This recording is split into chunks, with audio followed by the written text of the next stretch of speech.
بسم اللہ الرحمن الرحیم۔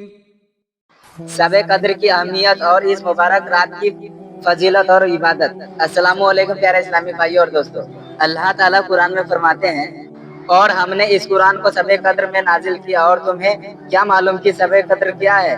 شب قدر کی عبادت 1000 مہینوں سے بہتر ہے۔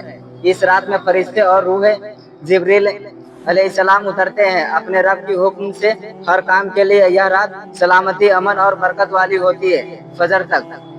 حضرت ابو ہریرہ رضی اللہ تعالیٰ عنہ سے روایت ہے کہ رسول اللہ صلی اللہ علیہ وسلم نے فرمایا، جو شب قدر میں ایمان اور ثواب کی نیت سے عبادت کے لیے کھڑا ہوا، اس کے پچھلے سارے گناہ معاف کر دیے جاتے ہیں۔ سبحان اللہ۔ حضرت عائشہ رضی اللہ تعالیٰ عنہ نے رسول اللہ صلی اللہ علیہ وسلم سے پوچھا، اگر مجھے شب قدر مل جائے تو میں کیا دعا کروں؟ تو نبی صلی اللہ علیہ وسلم نے فرمایا، آپ یہ دعا کریں، اے اللہ تو بہت معاف کرنے والا ہے، معافی کو پسند کرتا ہے، اس لیے مجھے معاف کر دے۔ شب قدر میں کی جانے والی عبادتیں کے بارے میں جانتے ہیں۔ نفل نماز کم سے کم 2 رکعت سے لے کر 8 رکعت تک پڑھ سکتے ہیں۔ دوسرا، قرآن پاک کی تلاوت کریں، سورہ یاسین، سورہ رحمان اور سورہ ملک کی تلاوت کریں۔ تیسرا، ذکر الہی کریں اور تسبیح پڑھیں، سبحان اللہ، الحمدللہ، اللہ اکبر، لا الہ الا اللہ کا ذکر کریں۔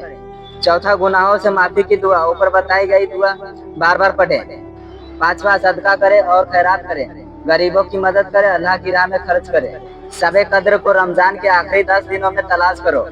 حضرت عائشہ رضی اللہ تعالیٰ عنہ سے روایت ہے کہ رسول اللہ صلی اللہ علیہ وسلم نے فرمایا، شب قدر کو رمضان کے آخری 10 راتوں کی تاک راتوں 21ویں، 23ویں، 25ویں، 27ویں اور 29ویں رات میں تلاش کرو، یعنی کہ رمضان کی 10 آخری راتیں بچتی ہیں، ان میں شب قدر تلاش کرے۔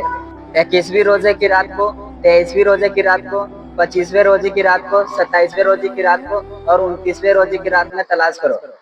شب قدر کی رات کو فرشتے شب قدر کی رات میں زمین پر اترتے ہیں۔ رسول اللہ صلی اللہ علیہ وسلم نے فرمایا، شب قدر کی رات میں جبریل علیہ السلام اپنے ساتھ فرشتوں کی ایک جماعت کو لے کر اترتے ہیں اور ہر اس بندے کے لیے دعا کرتے ہیں جو کھڑا ہو کر یا بیٹھ کر اللہ کا ذکر کر رہا ہوتا ہے۔ سبحان اللہ۔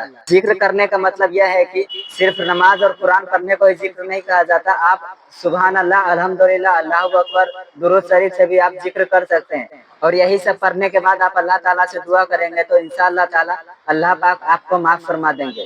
اور کیا آیا ہے حدیث میں، سماعت فرمائیں کہ شب قدر 1000 مہینوں سے بہتر ہے۔ رسول اللہ صلی اللہ تعالیٰ علیہ وسلم نے فرمایا، شب قدر ایک مبارک رات ہے، یہ 1000 مہینوں سے بہتر ہے۔ اس رات میں کی گئی عبادت 1000 مہینوں کی عبادت سے زیادہ افضل ہے۔ سبحان اللہ۔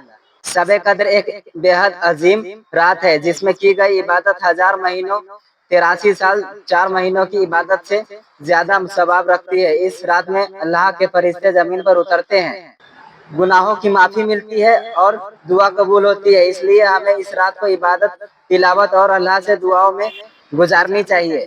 سبحان اللہ، ماشاء اللہ۔ اللہ پاک سے دعا ہے کہ اللہ پاک ہمیں اور آپ کو شب قدر کی فضیلت نصیب فرمائے اور ہر مصیبت پریشانی سے دور عطا فرمائے، آمین ثم آمین۔ اپنے خاص دعا میں ہمیں بھی یاد رکھیے، اور ویڈیو اچھی لگی تو ہمارے چینل کو سبسکرائب کریے۔ جزاک اللہ خیر۔